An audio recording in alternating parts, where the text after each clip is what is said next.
Hey, it's good to see you came back. Some of you students came back. Your parents didn't kill you for all those D's you made. This year, you're promising probably two things: to wash the sheets at least more than once, and to maybe actually buy your books before finals week, both of which I would advocate for. They're good ideas. Today, we try to answer a very important question. How do I respond when I have a problem with God? How do I respond when I have a problem with God? And when we look around at having a problem with God, it just means when you see difficult things, and you may say to yourself, well, I don't have a problem with God. And I would say then you just haven't lived long enough, or you're not thinking, because you will. You haven't attended enough funerals. You haven't been to enough hospital bedsides. You haven't been to junior high yet and seen those, popular kids who are terrible and they excel in life, and you are left to suffer. So to answer this question, I would like us to open our Bibles to the table of contents and attempt to find the book of Habakkuk. It's in the Old Testament. None of us have to pretend we know where it is. I think I pronounced his name right, though I may get to heaven and be corrected. Habakkuk, it's, right between Nahum and Zephaniah. You're going, okay, that helps. These Bible jokes are terrible. Habakkuk, if you found that, then we're going to go through it. We're going to be in it the next 3 weeks, and Habakkuk is kind of an extraordinary book. It's written about 600 BC, so that's 500 or 600 years after King David. You're never going to take a quiz on that, but just so you kind of know where we are in the history of things. And it's also an interesting book in that most of the prophets, God gives them a message, and then they preach that message to the nation of Israel or to the region of Judah. But Habakkuk, we just see him having a conversation with God and God having a conversation with him, and we just kind of watch it more than it's ever preached about. But it is described as an oracle that's given to him, but it's just something that we sort of see observationally. Even today, there's not commands for us in how we should live as Christians, but observations that we can make based upon who God is and the interactions that Habakkuk has with him. So give your attention now, Habakkuk chapter 1, verse 1. I'm going to read the whole chapter. It says, the oracle that Habakkuk the prophet received. How long, O Lord, must I call for help? But you do not listen. Or cry out to you, violence, but you do not save. Why do you make me look at injustice? Why do you tolerate wrong? Destruction and violence are before me. There is strife, and conflict abounds. Therefore, the law is paralyzed, and justice never prevails. The wicked hem in the righteous, so that justice is perverted. Now we see God speaking, look at the nations and watch, and be utterly amazed. For I am going to do something in your days that you would not believe even if you were told. I am raising up the Babylonians, that ruthless and impetuous people who sweep across the whole earth to seize dwelling places not their own. They are a feared and dreadful people. They are a law to themselves and promote their own honor. Their horses are swifter than leopards, fiercer than wolves at dusk. Their cavalry gallops headlong. Their horsemen come from afar. They fly like a vulture swooping to devour. They all come bent on violence. Their hordes advance like a desert wind and gather prisoners like sand. They deride kings and scoff at rulers. They laugh at all fortified cities. They build earthen ramps and capture them. Then they sweep past like the wind and go on. Guilty men whose own strength is their God. Now Habakkuk speaks again. O Lord, are you not from everlasting? My God, my Holy One, we will not die. O Lord, you have appointed them to execute judgment. O Rock, you have ordained them to punish. Your eyes are too pure to look on evil. You cannot tolerate wrong. Why then do you tolerate the treacherous? Why are you silent while the wicked swallow up those more righteous than themselves? You have made men like fish in the sea, like sea creatures that have no ruler. The wicked foe pulls all them up with hooks. He catches them in his net. He gathers them up in his dragnet, and so he rejoices and is glad. Therefore, he sacrifices to his net and burns incense to his dragnet, for by his net he lives in luxury and enjoys the choicest food. Is he to keep on emptying his net, destroying nations without mercy? I will stand at my watch and station myself on the ramparts. I will look to see what he will say to me and what answer I am to give to his complaint. In reading that, can you see easily that Habakkuk, he's got a problem with God, with the maker of heaven and earth. And he's wrestling with God. In fact, you can't prove this, but the name Habakkuk itself means to embrace, to wrestle, it's kind of part of this guy's makeup that he has some real questions that he's asking of God. And in that, I want you to be able to see today, if I give justice to this text, that you and I are not altogether different from Habakkuk. That we each live in a different day and time, but a particular day and time. And in that particular day and time, though things are different, there's a lot of similarities in that we look around us and we see things that are awful. Awful. Things that are evil.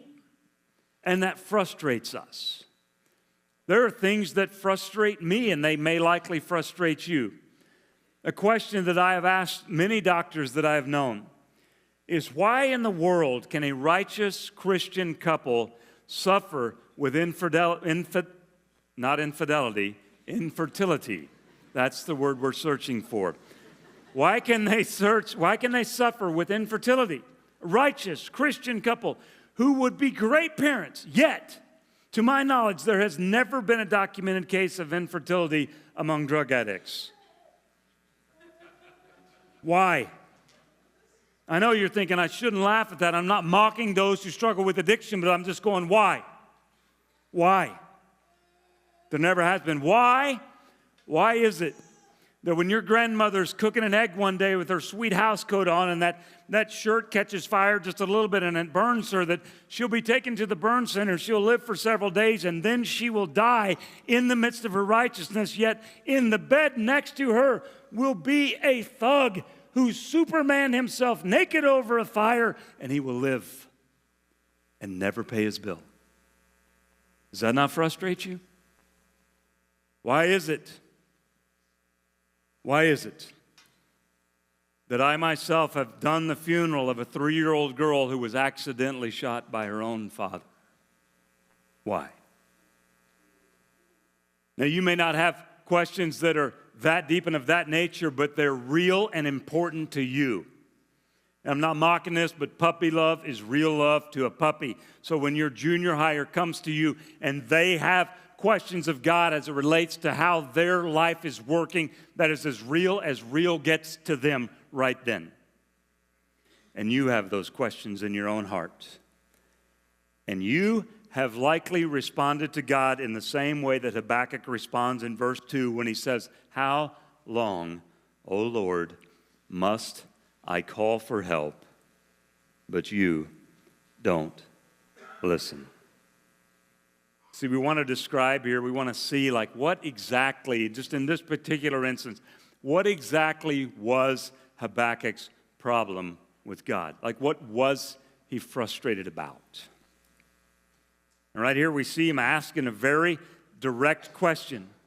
Now, some of us, it scares you to even think that you could ask God such a question. In fact, some of you would be like in the Old Testament, there was a time where they threatened Moses' leadership, and it says the earth opened up and swallowed some of them. And then there was another period in time where his leadership was threatened again, and the people were like, it says they started backing away because they were kind of expecting a similar response. And you may be expecting God to strike you in judgment if you were ever to ask these sorts of questions, but you'll see that it never happens to Habakkuk. He's not scolded in the midst of his questioning, but he asks, how long, O Lord, must I call for help, but you don't listen? Now, you notice that that's not just a question. It's also an accusation. And to put that in perspective, that's like, I said it last week, when you walk past the trash can in your house that's like full, and you put the cup on it, and your mom or dad says to you, how many times are you going to walk by that trash can, knothead? Maybe they don't add the last word, you don't live with me. But it's a question and an accusation all at the same time. And Habakkuk says, God, you're not listening. Have you ever felt that way? You don't have to raise your hand, but how many of you have prayed for something hundreds of times? Hundreds of times. Asking God to bring to faith maybe a member of your family. Asking God to return a prodigal child in your life. For them to be able to see that the food is better at home. Asking God to rid you of a particular temptation that you've been struggling with that seems altogether intractable. Or asking God to give you perspective on a work situation where you don't understand why this person is prospering and you know deep down inside they're a horrible human being. Why is it that it's working? Have you prayed for those things hundreds of times to the point that you, honest to goodness, if you were able to just bring yourself to it, you would think, God, are you listening? Are you listening? I know you hear it because you're God and you hear everything. But are you listening? You know what I mean? That's when your mom or dad are talking to your spouse and you're like, I heard you. And you're like, you didn't do it because you weren't listening. And we see that Habakkuk has that problem, a real life human being. And what's incredible is he makes the Bible like his story. He makes it in the book. So he's not junior varsity. It's not like, here's an example of how not to live. This man's a prophet. You're like, but he was a minor prophet. Minor just means shorter, not less important. And not in stature and length. And he says, how long? He goes, where I cry out to you violence, but you don't save. In fact, he says, why do you make me look at injustice? Why do you tolerate wrong? Destruction and violence are before me. There is strife and conflict abounds. This is in his own nation. He's not talking about those people from Yale, right? No, he's talking about his own area. Yale's a small town just east of here. So he's talking about his own backyard. He says, why do you make me do this? He's saying, in a sense, he's going,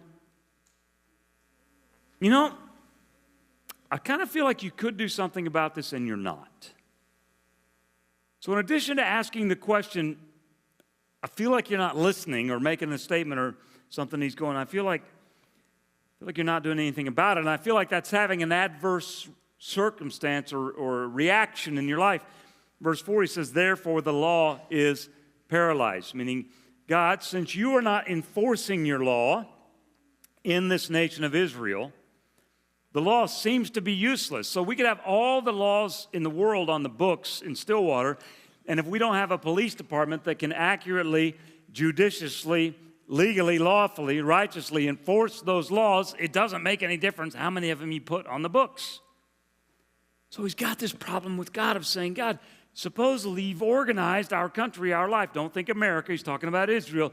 You've organized it to be a certain way, but I don't see you acting in a way that is enforcing that, so it seems like it paralyzes everything, and justice never prevails. It says, in fact, the wicked hem in the righteousness, so that justice is perverted. So we see in Habakkuk's problem with God, we see a couple of things that have surfaced. One is he feels like God's not listening, and I promise you've felt that way before. And And he feels like God is big enough to do something about it, but he's not doing something about it, and that frustrates him. And I promise, you've been there before. As you look around and you know, if God is who he says he is, that I suppose he could do something about it now. He could rid you of that temptation now. He could bring about a resolution to your frustration in your situation now. He could restore your marriage now. He could restore your health now. And you're like, why not now? And that's him voicing his complaint. And this next section we see God talking back just to him. And Habakkuk's receiving this answer where he says, look at the nations and watch. We're in verse 5. And be utterly amazed. So Habakkuk, you're situated here in the nation of Israel. I want you to look outside of this, as it were. Look outside and just watch. Be utterly, like I'm fixing to blow you away. He says, for I'm going to do something in your days. So he's telling him, like, in your lifetime, Habakkuk, you're going to see this happen. I'm going to do something in your days that you would not believe even if you were told. So Habakkuk's complaint is that the nation of Israel is not operating the way God has designed them to operate, and he's wondering why God doesn't intervene. And then God says, oh, I'm going to intervene. But get ready. The way I'm going to intervene may give you more problems with me than you already had. It's going to be hard for you. And he's like, so hold still. He doesn't say those words, but here we go. He says, I am raising up, we're in verse 6, the Babylonians, or your Bible might say the Chaldeans. And then he describes them, that ruthless and impetuous people. Now, if you're an Israelite, you are well accustomed to being God's people. And you're well accustomed to the language that says God is raising up Israel, meaning that God is choosing to use the humans in Israel for his purposes. And in that, you see him advancing the righteous cause of God, in bringing about the deliverance of a broken people, in providing for the magnificence and the demonstration of his own glory. So you're used to that language.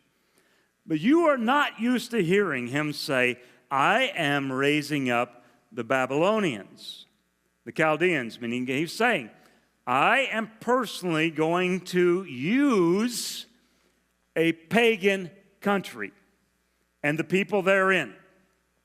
In fact, he goes on to describe them as that ruthless and impetuous people, like wicked, mean people. He says, I'm going to use them.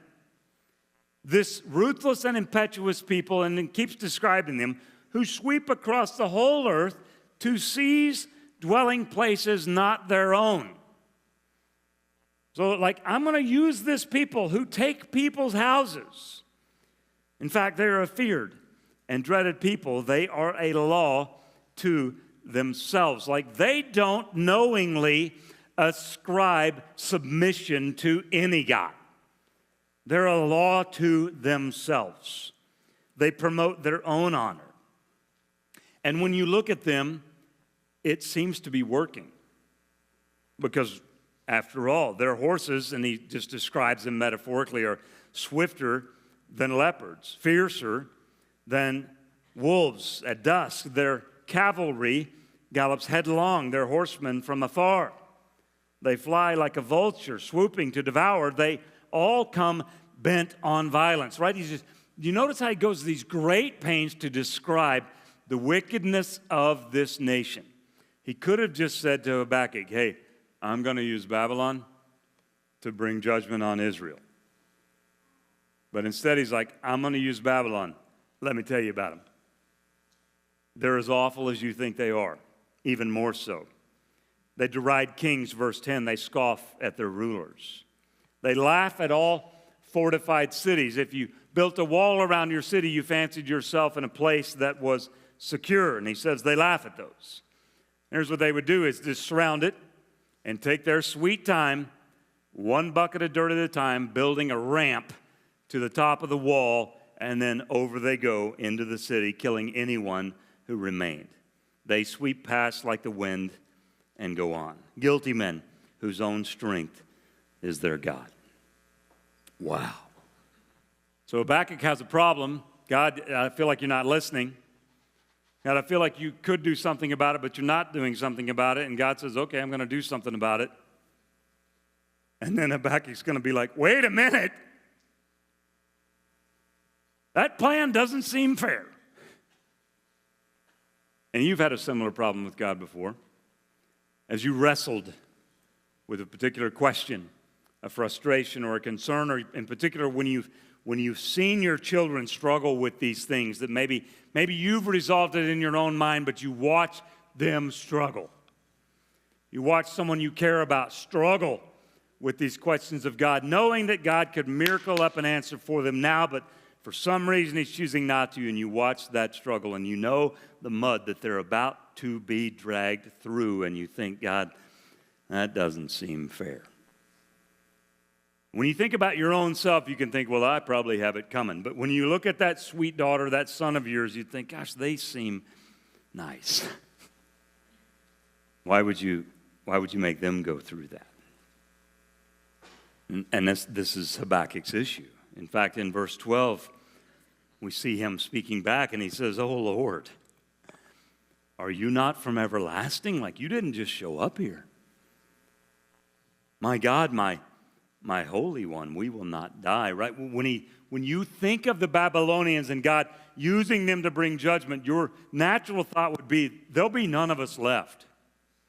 But we see in the midst of Habakkuk's deep and frustrating questions, there is a kernel of faith that remains, and he's able to trust the character and what God has revealed himself in history past, that the nation of Israel would not ultimately be wiped out. He says, my God, my Holy One, we will not die. Like, your plan doesn't really seem fair, but there's at least enough of me here to go, wait, I can still rely on some of your promises. Oh, Lord, you've appointed them to execute judgment. You've ordained them to punish. I don't really understand. Because your eyes are too pure to look on evil. You can't tolerate wrong. Like, how can you use evil for your good and yet not be the author of that evil? How can you use it yet not be the author of it? Why then do you tolerate the treacherous? Why are you silent while the wicked swallow up those more righteous than themselves? And then he describes them, you have made men like fish in the sea, like sea creatures that have no ruler. Like, man, you just let them act like savages. He can't get his mind around this. And he's like, look at these people. They pull up their enemies like fishermen pull up fish with nets. And then they turn around and like make sacrifices to the nets. Like, these are savages. God, why are you using them? I thought we were your people. This doesn't seem fair at all. 17, he says, is he to keep on emptying his net, destroying nations without mercy? Like, is God going to do something? And then we see in these first couple of verses or first verse of chapter 2, where it's like he's kind of got it out of his system, Habakkuk, and he says, I'll go stand at my watch. Like he's going to go stand on the wall of the city and just wait. I'll go stand at my watch and station myself on the ramparts. Like, I'm just going to go watch. And I'll see what he has to say to me and what answer I am to give to this complaint. The way that's worded is he expects God to rebuke him. And we're stopping there for the purposes of today, but you can see that Habakkuk has this problem with God, and you know that if you don't now, you will soon, or you likely do now. There's some place in your life, even as a Christian, where you have a problem with God. And you're seeking resolution to that problem. Now, we don't have any commands here for us to act upon, but we do have observations we can make. And And I think when we realize that we have this sort of problem with God, we've got a couple of three options. I think the first one is we can just live in denial, which I think many of us do. You're like, what do you mean live in denial? I mean this is you just get tired of praying about the thing you've prayed about for a long time. And you can live with yourself. So you just kind of forget about it. You just sort of push it away. You just try not to think about it. Because none of us like to think about the ugly things like in life, always. So we just sort of push that to the side. Or we begin to naively redefine God. And that the situation hasn't changed, that things aren't different. I've not been delivered from that particular temptation in the miraculous way that I wanted God to deliver me from it. And so I begin to think, well, maybe God's okay with it. After all, He is a loving God. You follow me? We begin to naively redefine God in a way that makes Him to be something that He is not. Sometimes we try to reimagine or claw ourselves back to the pre-problem of life. You know, things were, I didn't have a problem with God until I got married. Then I have a problem with you. And see, life was better before this time. I didn't have a problem with God until I was in this job, in this situation, this here. And so if I could just get back to the pre-problem of life, then I would no longer have a problem with God. Right? That's changing your situation. That's not resolving the problem. It's denying the reality. Some of us buy into this idea that if I were a good Christian, I wouldn't have these problems with God. And so we know better than to share those problems with God because we know that our other fellow believers will be like, you're still struggling with that? Yes, I am. And so are you. Did you know this? A third of the Psalms, the writers expressing questions about some problem with God. That's pretty incredible. So we can sort of naively deny it. I think a second option is you could just abandon God. That's an option. Of just saying, it's a big enough problem, I'm just going to walk away. Here's the problem with that. One is, if you've come to the point in life where you've understood that you're sinful, and that sinfulness has separated you from God. And you understand that sin is something that it's bad things that you think, say, or do, and then you came to a point in life where you understood that God sent His one and only Son, Jesus, to die on the cross for your sins. And that we're told in the Scriptures that if we believe, if we trust in our heart that God sent His one and only Son to die on the cross for our sins, that we receive the free gift of everlasting life. Meaning righteousness is transferred from us. Then see, your problem with trying to exercise option 2 of abandoning God is you can't. You can try, but He's not going to abandon you. The problem's not going to be resolved. You're just going to be the prodigal son. And your life is going to continue to get worse until you decide the food is better at home. Now, if you're one who's just exploring Christianity and you're not a Christian and you say, I want to be done with it entirely, I respectfully submit to you that you won't live a life, truly live a life as though there is no God. Because you will offer aid to one of your sick children and you will try to keep your mother alive, neither of which will be financially advantageous to you. Right? You won't truly live survival of the fittest. So you don't really abandon God, you just abandon who you thought God was. Well, we have this third option, which I think is the one we should choose, and that is, I can boldly and faithfully ask God questions. And there's a difference in questioning God, and that's just being surly and having no intention of submitting to any answers that God gives us. And then there's a way of saying, I can boldly and faithfully ask Him questions, seeking the answers. Understanding that does not place me in a junior varsity category of Christian. Here's Psalm 13 says, how long, O Lord? Will you forget me forever? How long will you hide your face from me? How long must I wrestle with my thoughts and every day have sorrow in my heart? How long will my enemy triumph over me? Look on me and answer, O Lord my God. Give light to my eyes, or I will sleep in death. My enemy will say, I have overcome him, and my foes will rejoice when I fall. But I trust in your unfailing love. My heart rejoices in your salvation. I will sing to the Lord, for he has been good to me. It's not advertised as a junior varsity psalm. That is a faithful believer who is boldly and faithfully asking God questions. 1/3 of the Psalms are made up of that.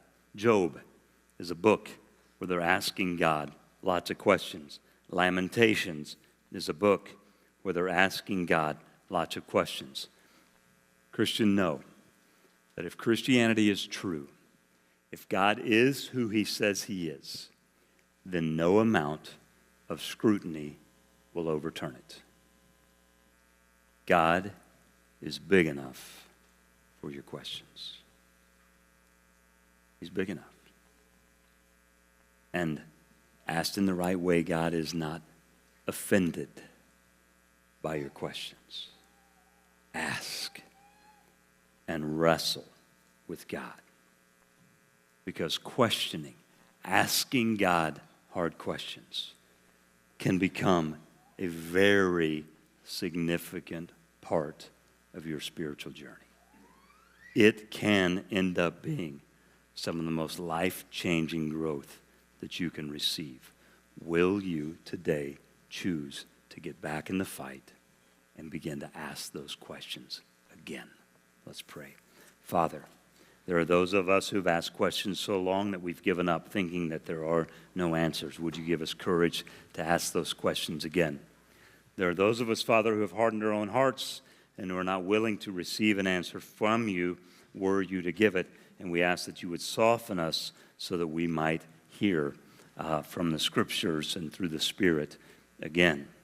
Father, would you make us a people who do not minimize the questions of our friends and our colleagues and those who are far from God, but that we would join arms with them and help them wrestle together. Amen.